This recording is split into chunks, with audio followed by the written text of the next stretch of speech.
Hello everybody and welcome to the latest episode of the Figure Forecast, episode 15. It's WrestleMania Backlash. Backlash? I'm not sure how many backlashes it is, but as ever, I'm Sam Gardner and I'm joined by my co-host and friend, Damien Cross. How's life treating you, Damien? It's been an interesting week. Obviously we had a pay-per-view and been able to watch Monday Night Raw. I had a couple of days off work and the whole week has just been a bit of a blur. I can't really, I haven't really do anything, just watch some wrestling, but it's just one of those kind of weeks. Have you been catching up on your WrestleManias? I am slowly getting through them. I'm starting to lose all enjoyment. I'm getting to some good ones now, but I've lost basically all enjoyment of watching WrestleManias. It's starting to affect my enjoyment of wrestling in general. This was a terrible idea. Even though we are getting to the good ones, I think I'm on 18, 19 at the minute. I can't remember. They're all kind of blurring into one at this point.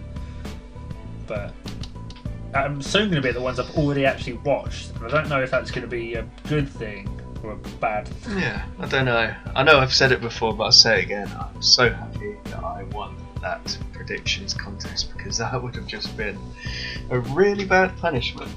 Yeah. But let's jump straight in and talk about WWE Wrestlemania Backlash, which happened last Sunday. What did you think of the show as a whole? So I had the benefit of staying up to watch it. I really enjoyed it, despite it being the most predictable outcome of for all the matches, apart from one that I don't think anyone saw what happening.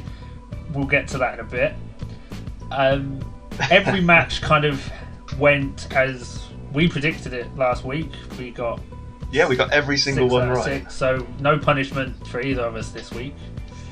Yes. Yippee! But it was still enjoyable. Most of the matches were really good.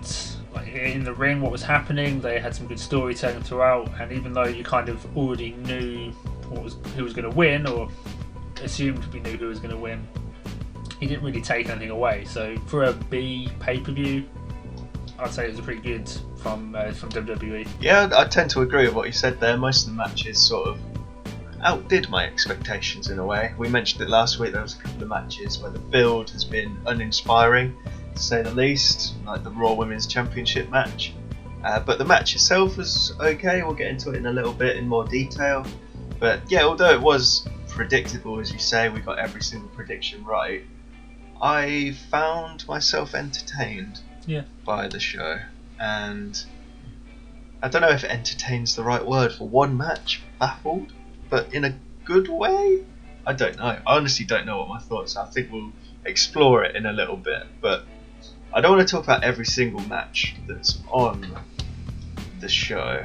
I do want to just talk a little bit firstly about a really good feel-good moment that happened on the show. Some people may say it should have happened on WrestleMania, but it's happened now, and we have the first ever in WWE father and son tag team champions. Rey Mysterio and Dominic Mysterio defeated the Dirty Dogs, and it was really nice to see Dominic win by using his real life father's finishing move, the Frog Splash. Yeah, it was a kind of a weird story they told throughout the match, with Rey coming out by himself to start with, as Dominic had been attacked backstage.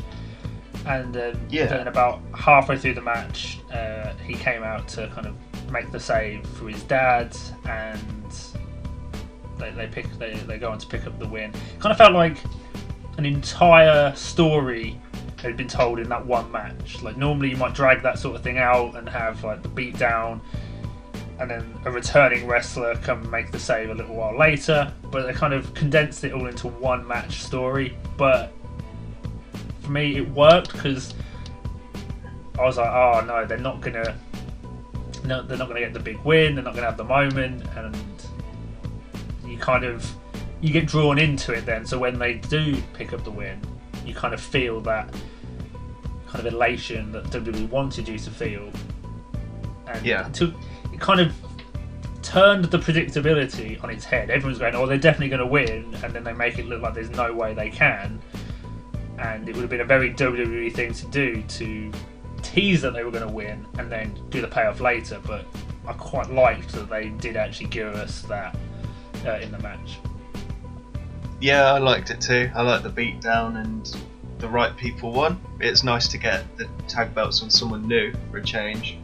And I like it. I like the dynamic, and I'm looking forward to see what happens, because in the run up to WrestleMania we had a few tag teams like Otis and Gable, the Street Profits always there or thereabouts, and obviously a couple of other teams there that are all in the running for the titles, and I think it would be good to see some matches between the Mysterios and those teams. Who knows, maybe we'll have a little bit of a tag division on SmackDown.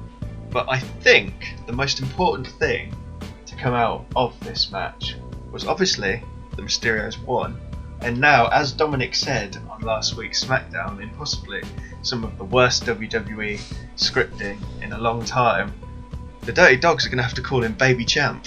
Yeah. Are we going to see the start of the character shift for Dominic? Because I believe they trademarked quite a while ago the name Prince Mysterio. Yeah, they did. And there's been rumours, and he said that he wants to wear a mask as well. Yeah, there's been the rumours for a while that he'll start wearing the mask. So is that going to start with this, do you think? Because it would be the right time to kind of make the next step into getting him. I feel like if he does a Prince Mysterio gimmick, he's eventually going to be a heel, but he's not going to just start wearing a mask. I feel like he's going to take his dad's mask, which would be a really interesting story to do. That would. It's something we've not seen before, and I think even more interestingly, the next pay-per-view, Hell in a Cell, I could be wrong here, but I'm pretty sure it falls on American Father's Day. So imagine if the heel turn from Dominic came on Father's Day. I don't think they'll do it yet. I feel like it needs a slower build. It definitely needs a crowd, but yes, a Dominic heel turn some way down the line is a story I could really get behind. WWE needs to draw it out, not overly too much. They don't want to telegraph it a little bit too much, but like if done right, and they're almost definitely not going to do it right, but it could it could for the rival the DIY split if it was done right. It should, because this is a father and son. They've got a closer connection. They've got blood. But I think I'm dreaming a little bit of them doing a story with that well, but it should rival that. And in my head, it does. So let's hope that comes true. Not that I want to see a father and son kind of split up, but it's all story, so it's fine. I'll be honest, I absolutely want to see it. I long for the electric chair, Rey Mysterio on Dominic's shoulders, and like in the Batista Randy Orton sort of, they thumbs down and Mysterio just goes down. It would be brilliant. I've been impressed with Dominic. I've actually been really impressed with him from his first match with Seth from last year. There's still bits in there where you can tell he's new to it, but he's been really good. Yeah, I'm entertained watching his matches, and that's all you want. Yeah. A wrestler, isn't it? He's learning on the job, way better than many in the past. So you can tell he's putting the work in, and that's all that's really important. You put the work in, and you've got that charisma, then that's kind of half the job. Yeah, 100%. Before we get to one of the big talking points of this pay-per-view, I do want to just mention the women's matches a little bit, and I thought they were entertaining matches. I like the triple threat match, but I thought it was a bit formulaic, sort of like a standard WWE triple threat. One person gets thrown out the ring, sort of plays out their injury, and then it's kind of a singles match, and then get that on sort of repeat. But it was okay. I found it entertaining. The end was okay. I like the end in terms of Charlotte kicking Asuka and then falling up the ring, but the camera work was so bad that you didn't realise why Charlotte wasn't there at the beginning until one of the commentators said, "Oh, Charlotte got knocked out the ring," and then you saw her. So that sort of took away from it a little bit, but overall, it was okay. It was an alright match. Like, we weren't expecting much from it. What do you think? Well, I would say there's been a couple of bits recently where the camera work's been a little off. I don't know if they've changed anything behind the scenes or if the regular production crew taken some time off or something. I'm sure we would have seen some news of it, but there has been a few moments where I think it's Kevin Dunn or Richard Dunn, or I don't know. One of those is a footballer, I think. Richard Dunn used to play for Man City. It's not Richard Dunn. So, he's had a big change of career. I think it's Kevin Dunn, is his name, who does all of the production. It is Kevin Dunn. Richard Dunn. Amazing. Does all the production. Has been known to miss a few moments, but there's been just a couple recently that's kind of stood out. So yeah, you need a bit less of that. The match was quite entertaining. I was worried that Charlotte was going to win, not because Charlotte's bad, just because the story didn't need it. But the kind of character work she's doing is kind of interesting. It's like blurring the reality and story together. So those kind of characters tend to work well. And I think the match did the story justice. I don't know where you go from here, but thankfully it's not my job to write that. I don't think they know where it goes from here either, to be honest. As demonstrated on Raw, which we'll get onto in a little bit. The other women's match as well, I thought it was okay, but it was almost a little bit clunky at times. The chemistry between the two didn't really seem like it was there 100% like it was with Sasha and Bianca.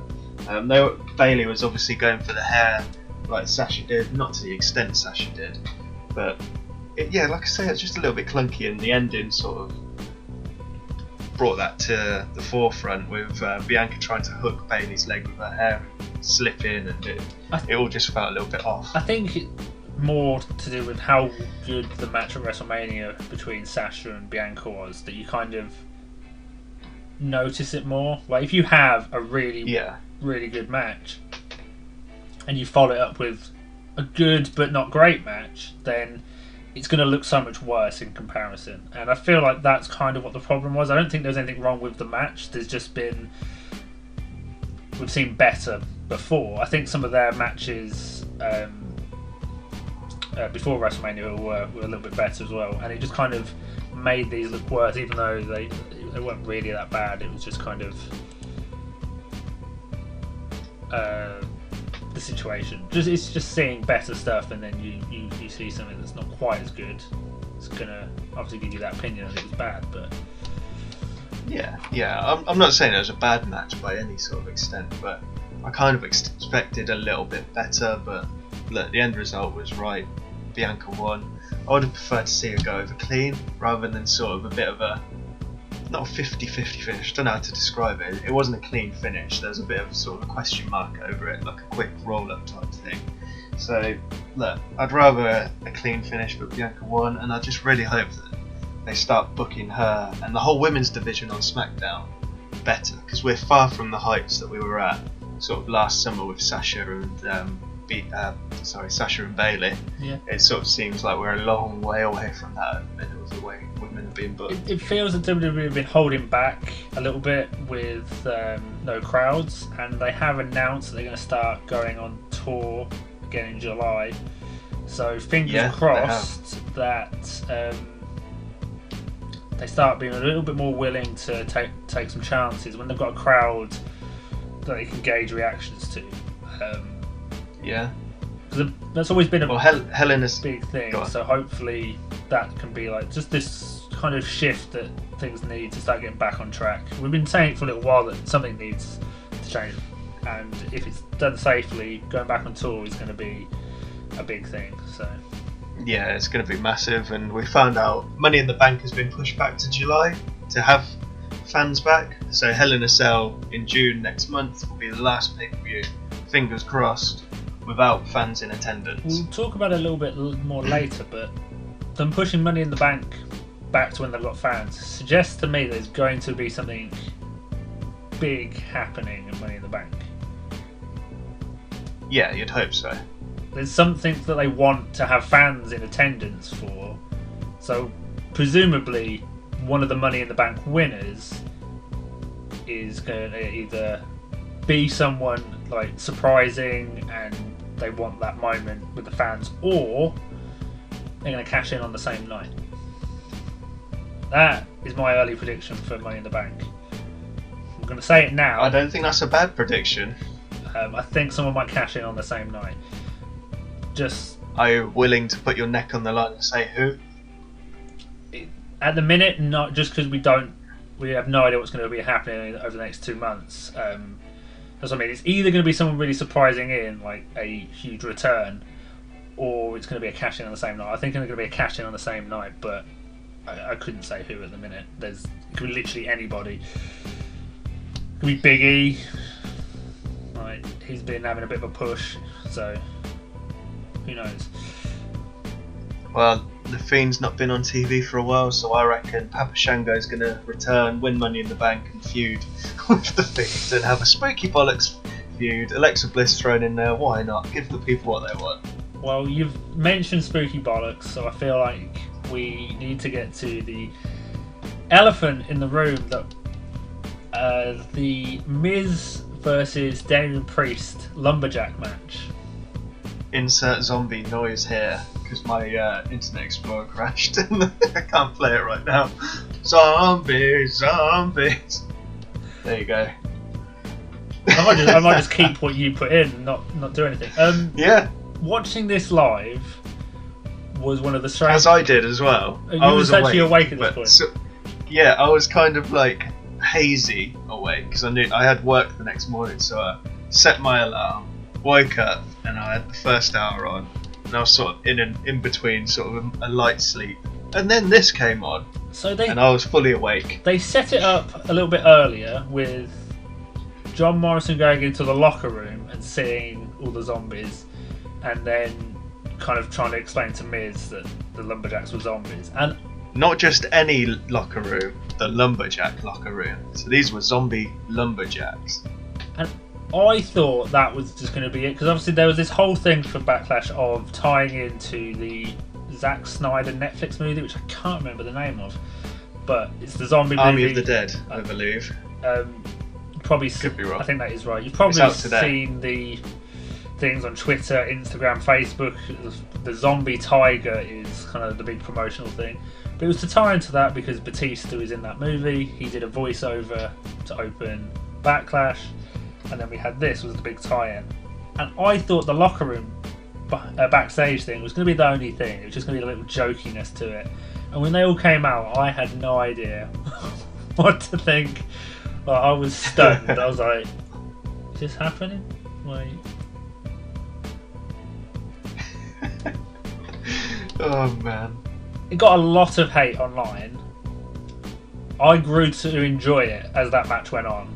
I didn't think it was a good idea when it first happened. I grew to enjoy it. I don't know what someone watching for the first time would have thought. Them attacking the Miz and like eating him or whatever they're supposed to do at the end. They ate John Morrison as well. They pulled him down from over the railings. But John Morrison no-sold it on Raw. He was not a zombie. Maybe the Miz is going to return from his injury as a zombie. He did mention, like, they asked how he was feeling, and he was talked about feeling a little like sluggish or so. He was talking as if like he was feeling a bit zombified, but not quite a zombie sort of thing on Raw. Is John Morrison going to turn into a zombie just in time for fans coming back? Yeah, as I said, it got a lot of hate online. It is very ridiculous, and I can see why someone would hate it. But it didn't ruin kind of the match for me. It was just kind of like one of those weird moments that stood out. But sometimes you need some weirdness in your wrestling. Well, the thing is, it was a match that wasn't needed in the first place. Like, you should have ended this feud at WrestleMania. But we got another rerun of it on Raw. Anyway, we'll get to that whenever we get to that. If we get to that, I don't know if we'll talk about it. But yeah, it was a match that wasn't needed. But the zombies were very well behaved. They didn't enter the ring or anything. No, they were good zombies. They understood the rules. Do you know what it of a was for match. me? I've just, over the last year since there's no fans, I've got used to WWE at every pay-per-view almost doing a really stupid, wacky thing that they'd never be able to get away with fans there. Like last year, Rey Mysterio losing an eyeball, the Swamp match that was just ridiculous. These things are so bad that I just find them funny now. Yeah. And this zombie thing was another thing that I just found funny, and I was just like, right, I'm not even going to be mad at this, I'm just going to laugh, because what's the point of getting angry with it? It's just wacky. And it was just funny. It was really funny. It was really funny. I thought they might pull a twist from one of the old SmackDown vs Raw games. I don't know if you remember it, but in one of them, your created wrestler feuds with The Undertaker, and in one of the matches, it's a battle royale. You come out to the ring, and everybody is in the battle royale with you. Is one of Undertaker's druids. Yeah, I do remember. And then afterwards, it cuts to like all the lights are weird. You win because it's a wrestling game. You've got to win, and then it cuts to commentators, and they're like, "Oh, I don't know what was happening with him in this match. He seemed like he wasn't really here. He wasn't focused, but he got the win." And I thought they were going to do that. I thought it was going to cut kind of back to the commentators and being like, what? Why does the Miz seem scared of the wrestlers at ringside? Like, what's going on? It's like he thought they were zombies, but they were actually wrestlers. I thought they might do something like that, but that would have been cool. That would have been cool to do that. It wouldn't have made any sense. Like, if you'd been feuding with Bray Wyatt or a character like that, it would have made sense. But why? Why was it with Damian Priest? There's nothing. Do you know what was cool? One of the zombies was Scotty 2 Hotty. Oh, I haven't. That's amazing. I've been waiting for a YouTube video from someone of who everybody was. I'm sure we're going to get something in the future. Yeah, I think What Culture have done one going through all of them. But I just saw that Scotty 2 Hotty posted that he was one of the zombies. So a little bit disappointed that one didn't do the worm across the ring. That would have been funny. That would have been really funny, just for the banter. Why not? You got zombies out there. Why not? Yeah, that was the zombies on Backlash. Something we did not predict, to be fair to WWE going into the pay-per-view. So there you go, curveball, folks. Yeah, not the curveball I think we wanted, but funny one nonetheless. Look, I'll take it. It made me chuckle. I don't think it was meant to make me chuckle, but it made me chuckle, so I don't care. Let's move on anyway to the WWE Championship, another triple threat. However, I came into this with extremely low expectations. Like I said in last week's podcast, it all just feels really stale for me. But I enjoyed the match. It was three big beefy guys being big beefy guys, and there was one point in there where I thought Braun Strowman had broken his neck when he did that leap off the side of the ring and just landed on his head. Yeah. Pretty much. It's like, Jesus Christ, man. That is something WWE do seem to know how to do, is to have the big men have a match, and it's not going to be a work rate match. It's not designed to be that, but they seem to do those hard hitting matches really well. They did some, I think it was Braun and Bobby Lashley last year. They had I think it was those two that had the feud that had a lot of those kind of matches. Braun has done things in the past, like matches with like Brock Lesnar and people like that, and they're always entertaining because they look very physical, because they're huge muscly guys like throwing things and like that. It always looks really good. It's not quite as intricate as some of the smaller guys can do, but it is something that WWE seem to do really well. It's like they know what they want with the big guys.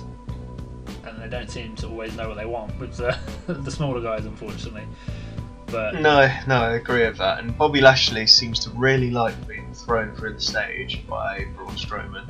So a couple of times he's done it now. I think it happened in that feud. yeah, it's a good last year it's a that good you're spot. talking about. Yeah, and it's like it sort of is what I was complaining about earlier, getting a person out of the way so it can be a singles match, but formulaic way that they do it all the time. It's an interesting way to get someone out of the match so that it can sort of just be a generic one-on-one match. So I liked it, and I liked the match, and Bobby winning is obviously the right decision. Unfortunately, it seems like they're carrying on with the sort of Drew aspect of this feud a little bit on Raw, but I just wish that they'd move away from it completely. I think they needed to with this one because they've got Hell in a Cell coming up.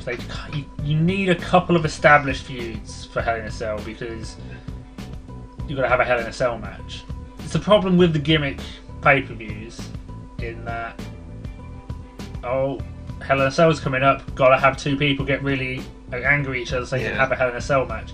At least with carrying on Bobby Lashley, Drew McIntyre probably doesn't deserve a Hell in a Cell match, but I feel like that it at least makes sense compared to some of the other feuds going that they have a Hell in a Cell match. Yeah, the other option, out of all of the ones going, that's the one that is most likely. The other option is a Roman Reigns one with the idea of keeping like Jey Uso out or something, but that doesn't really fit because it's a Hell in a Cell. People normally come out of the cell anyway. Yeah, but they usually have two, don't they? Anyway, two matches that are Hell in a Cell. Could be both of those.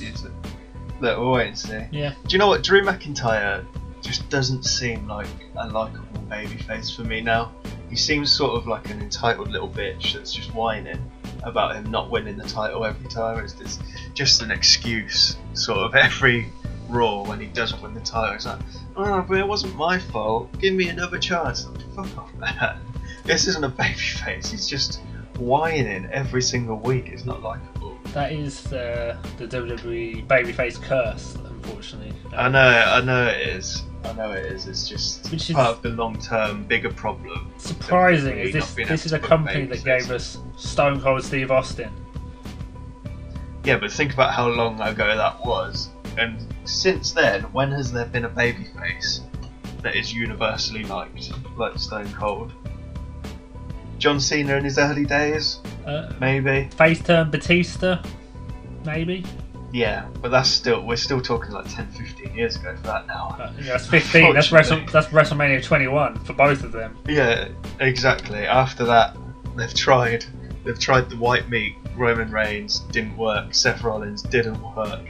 Daniel Bryan, I guess we could say Daniel Bryan, but that was sort of to do with Daniel Bryan more than the WWE booking. He sort of brought that on himself. Yeah, that was in spite of WWE, not because of WWE. Yeah, exactly. So I think the point still stands.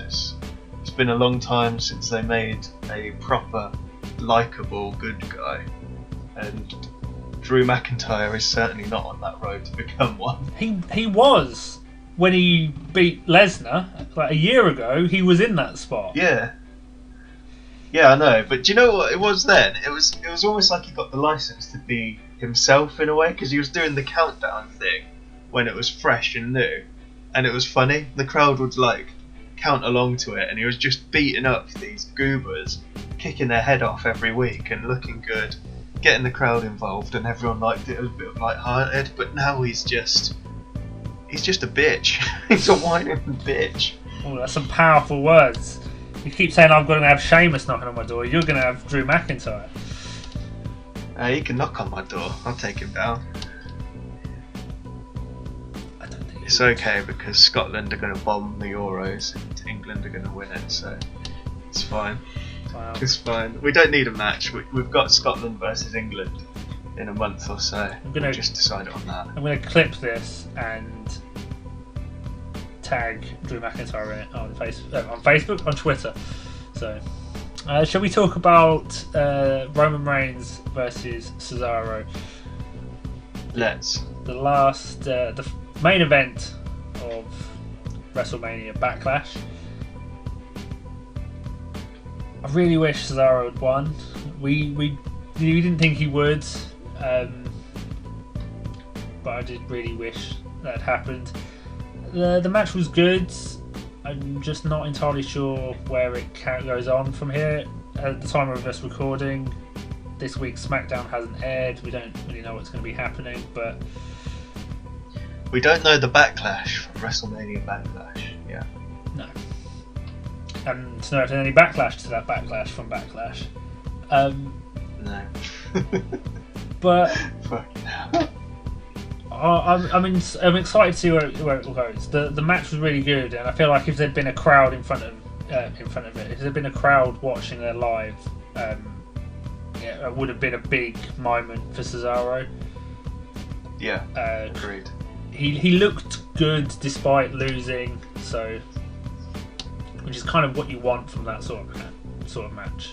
Sometimes you need to look good in defeat. So hopefully. Well, this is what I was saying last week when you were on about the Cultaholic question: who wins? I think they both won from it because Roman Reigns looks strong, and in defeat he put over Cesaro. You don't need to win every single time to be put over. Like in defeat, Cesaro looked amazing. Well, it all depends where it goes from here. I think because of the Seth Rollins beatdown after the match, that he's going to go back to the Seth Rollins feud. And normally I would say, oh, why are you going backwards? That's bad. But if there's no plans for him to beat Roman, I'd much rather him go back and feud with Seth and beat up Seth again than have another match with Roman and lose. Because I don't think he can gain anything else from losing to Roman again. Yeah. So, but yeah, taking him out of the feud is a smart decision. Yeah. You know that I usually moan big time about them prolonging feuds for too long. And I know that he's going back to face Seth Rollins, but it doesn't feel like they're prolonging it for too long in a way. It feels like it's still got legs. Yeah. When they had their match at WrestleMania, the feud was only a couple of weeks long. It was only a couple of weeks old. I don't think they did too much of a build into it. And this Seth Rollins character is interesting for me. I feel like it could go two ways with his character in a way. It could still be heel, but then a couple of weeks ago when you saw Seth and Roman in the same shot, I kind of thought, I think I might be invested in a Seth Rollins babyface turn and going against Roman Reigns, which I never thought I'd say. I mean, that could after be Seth Rollins' last. That could be a SummerSlam match. That could be a SummerSlam match. It could. Although they're going to struggle to promo that one. Like, good luck. I was just thinking that. Good luck to how are they going to Photoshop out Ambrose? There'll just be like some super zoomed in photos of fists together and one fist completely cut out. or will they just be like, well, you know what? We have to admit he was there. We just use the shots because he was always like it was always Roman in the middle, Seth on one side, Dean on the other. So you can show it with the focus being on those two, and he's just kind of there. I feel like that I mean, it's WWE. I don't think they could get away with it. I don't think they could get away with cropping it out. Imagine like the ridicules that they'd get for cropping him out. You're right. Dean Ambrose was always on like the left or right, wasn't he? So they could easily just cut Ambrose out and it just be Rollins. Or like blur him a little. Reigns. Yeah. There's a lot they could do, but it's going to be a difficult promo package to make. There's some poor like editor who has seen Seth and Roman together and gone, oh my god, if they get in a feud, I'm going to have so much work to do. Like, I know what they'll do. They'll use the footage of when Dean Ambrose was ill and they got Kurt Angle in instead. They'll just make Kurt Angle. That was instead of Roman. Was it? Oh no. They'll somehow manage to edit the footage together and just make out that Kurt Angle and Triple H were the permanent members of the Shield instead. Yeah, I'm pretty sure that was a match weird time in history, wasn't it? That was That a was, really weird time in history. Seeing Angle in a bloody stab-proof vest or whatever it is. Let me have a look. I'm pretty sure it's. I don't know what to say. Do you know, on that same pay-per-view, they were meant to have Demon Finn Balor against Sister Abigail Bray Wyatt, weren't they? Yeah. Bray Wyatt was like photoshopped to look like a woman in the promos, and then he got a stomach bug and he couldn't do it. So thank God for that stomach bug. Well, wasn't it the mumps? Yeah, it was something like that. Yeah, quite a few of them got it. A few of them got ill. Yeah, that was a very weird show. That was TLC 2017. That was a long time ago. Jeez, I can't believe that's that long ago. Yeah, with Kurt Angle in the Shield. I mean, I still remember that happening, and just like, why did he come out with them? Like, if they'd come out by themselves, and then Kurt Angle would come out like, oh, I'm going to team with them for this match. In his normal gear as well. Yeah, it would have been fine. It would have been a little weird, but they could have set it up with like a promo backstage of like, Roman's like not here, and Kurt's like, don't worry, I've got your back. But I don't even think they set it up. I think he came out with them, and everyone's like, what's Kurt Angle doing? Yeah, it was just so random. So random. I believe there was also a house show version that had Triple H. Yeah, he did. In the gear. Which is even more weird, seeing as the Shield feuded against the Authority and Evolution for so long. But look, that's WWE logic for you. Triple H is the good guy. Everyone, remember it. But look, there you go. I think we've talked about WWE Backlash and the backlash that's going to come from it for long enough. Monday Night Raw, not an awful lot happened. Of note, as I seem to be saying more frequently every single week. Like I said earlier, Drew McIntyre was a little bitch at the beginning of the show, asking for another title match. Bobby Lashley eventually said that he's going to do an open challenge for his championship, and Kofi Kingston answered it and eventually beat him. So that might lead somewhere. John Morrison and Damian Priest had a rematch again in a normal lumberjack match without zombies. So, it's okay. Another rerun. Another Asuka and Charlotte Flair match where Asuka won. Ricochet was on the show, so that was pretty cool. Although he's a little bitch as well. I do want to talk about the Ricochet Anything you want to talk match. about particularly? Yeah. So, I believe this was set up on the pre-show for Backlash, which I didn't actually see. Yeah. So I think there was some confrontation between them on the pre-show, and it's that Ricochet has stolen Sheamus's hat and coat, which is a weird setup for a match. But that's a baby face for you. Yeah, I played into the Rick O'Shea joke that they've had for a little while. I think it's popped up on Twitter and stuff occasionally, which is a reasonably funny joke. He did an Irish accent, and Sheamus looked furious. Like, some good character work, I think, in like what was happening. My problem with it was that Ricochet lost. Like, yeah. If Ricochet had won, even if it'd been like, I know they love a roll up and a distraction finish and all that kind of stuff. If Ricochet had won with like a sneaky little victory, a roll up, something like that,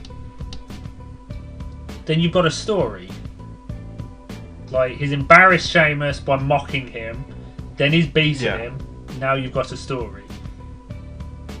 But he lost, and if WWE do want to carry on that story, why? We've already seen the champion win quite decisively in the end. Like, it was not for the title. Like, Ricochet should have won that match and given you an option of, are they going to do that feud?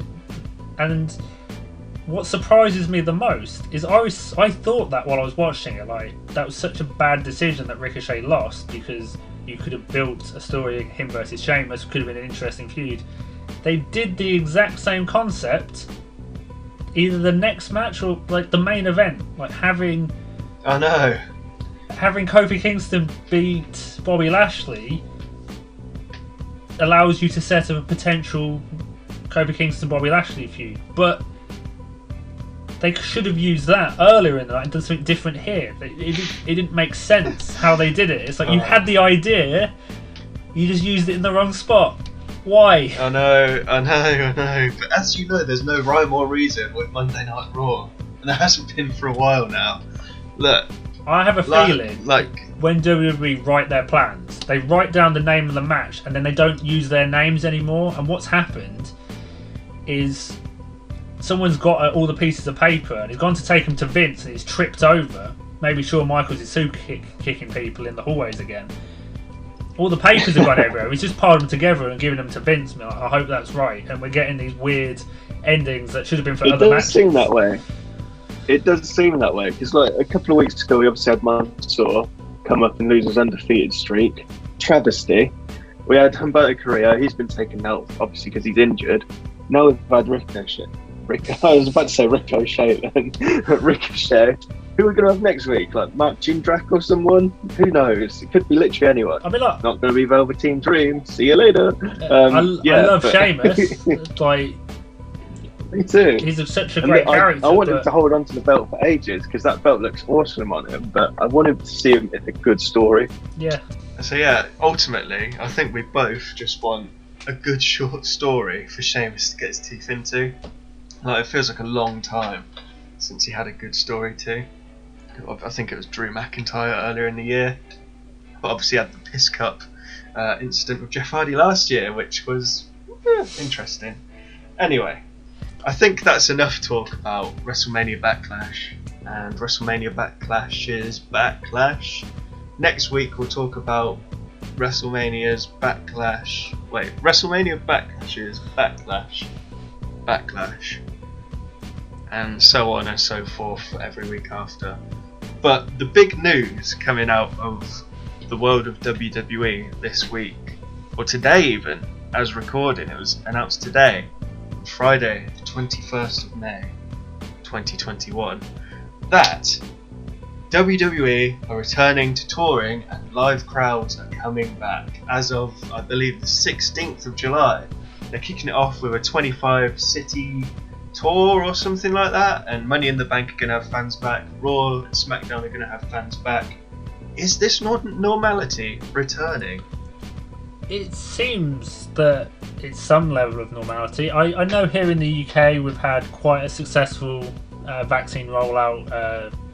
I think up until down to the over 40s, so 40 and up have had a lot of the vaccines. The younger generations haven't had it yet, but I don't know what's happening in America.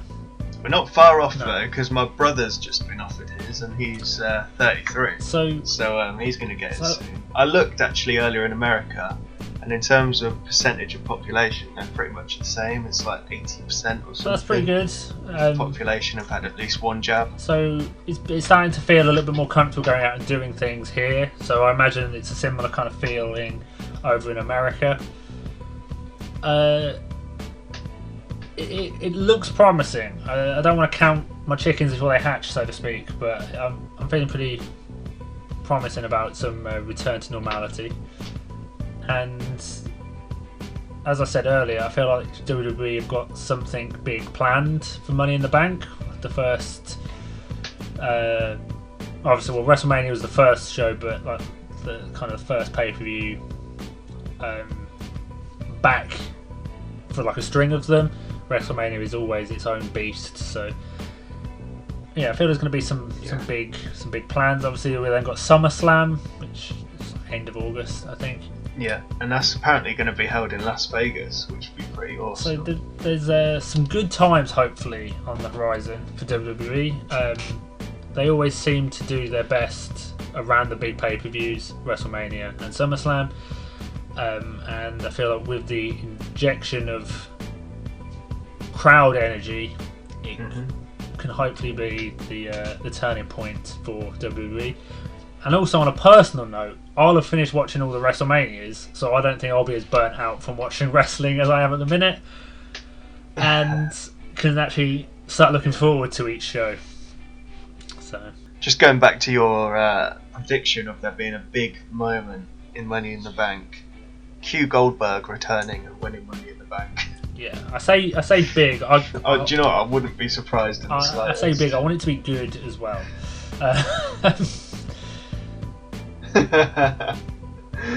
Maybe the Fiend will win Money in the Bank. Got to. Like, why not? Like, fucking hell! You said good.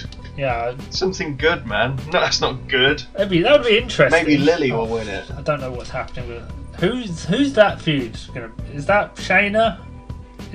Or is it Nia that? It looks like Shayna Baszler. Poor Shayna Baszler. Nia would make more sense. Her and Alexa Bliss had a partnership in that, but I'm perversely interested in seeing what happens with that story. Like, I know it's gonna be terrible, but I just kind of want to watch it happen. I just can't bear to watch this whole Alexa Bliss thing. It's so bad. It's so bad. I didn't think the Alexa Bliss Fiend chemistry dynamic thing could get any worse, but I was wrong. It is I agree terrible. with you, but I just have to watch it. Like, just need to know what's happening. It's like watching the moments up to a disaster. Yeah, can't take my eyes off it. It's like a tsunami. Like, you can see the waves coming in, but you can't take your eyes off of it, and destruction is coming.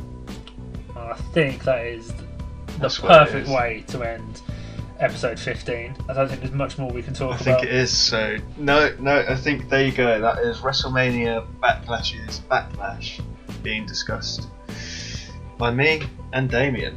So as ever, thank you all for listening, and we'll see you next week. Over to Damien for all of the social details. Yeah, if you have any issues with our opinions on WrestleMania Backlash and the backlash from WrestleMania's Backlash, then you can give us your backlash. I said backlash so many times. On Twitter at Figure4UK, on Facebook at the Figure Fourcast, and I think we're on Instagram. We don't use it, but that's the Figure Fourcast as well. But let us know your thoughts on the pay-per-view and on the weekly shows over on one of those. Thanks for listening. We'll see you soon.